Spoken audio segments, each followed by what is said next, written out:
जैसा बोओगे वैसा ही पाओगे।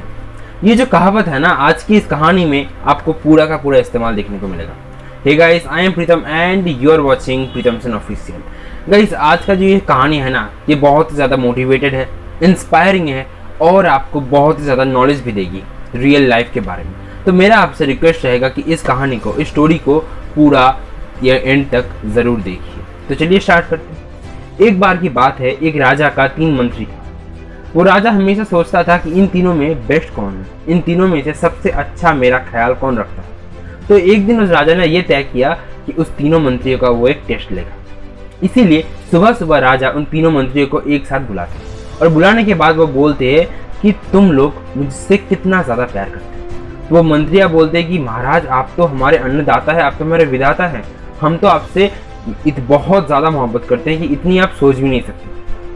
तो राजा ने बोला, ठीक है, कोई बात नहीं, एक काम करो, मेरे जो गार्डन है वहाँ से तुम लोग एक बोरिया लेके जाओ और जितना हो सके मेरे लिए फल लेके आओ।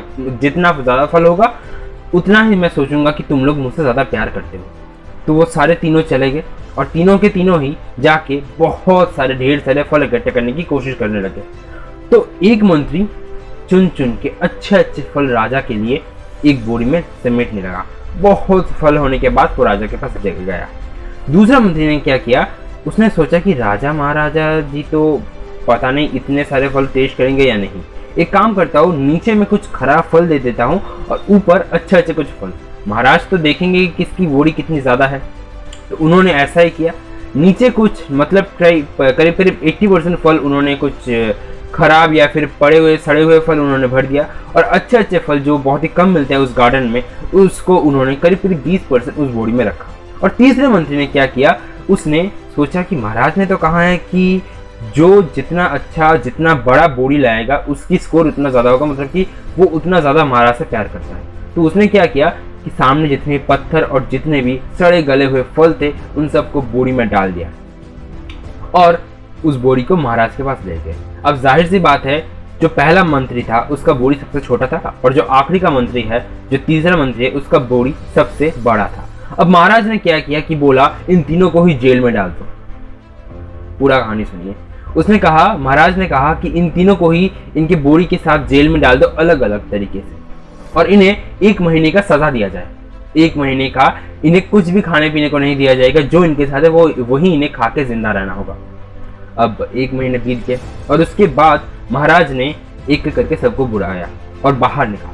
पहले मंत्री ने कहा कि महाराज, मुझे कुछ समझ में नहीं आया, मुझे इतनी सजा क्यों मिली। तो महाराज ने उसे देखा, वो एकदम हट्टा कट्टा था, बिल्कुल ठीक ठाक था। उसने कहा कि जेल में कोई तकलीफ तो नहीं हुई तुम्हें। तो मंत्री ने कहा कि महाराज कोई तकलीफ तो नहीं हुई, क्योंकि आपके लिए मैंने जो फल लाए थे वो मैंने खा के अपना दिन गुजार लिया। तो महाराज ने बोला कि ठीक है, तुम साइड रहो, तुमसे बाद में बात करता हूँ। दूसरा मंत्री आया और दूसरा मंत्री बिल्कुल मरने के कगार में था।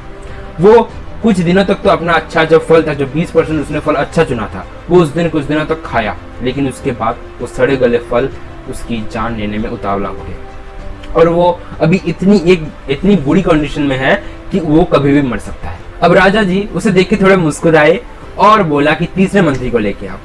लेकिन यहाँ पे थोड़ा गजब हो जाता है। तीसरा मंत्री तो कुछ फल नहीं लेके गया था, वो सिर्फ पत्थर और सड़े गले कुछ फल लेके गया।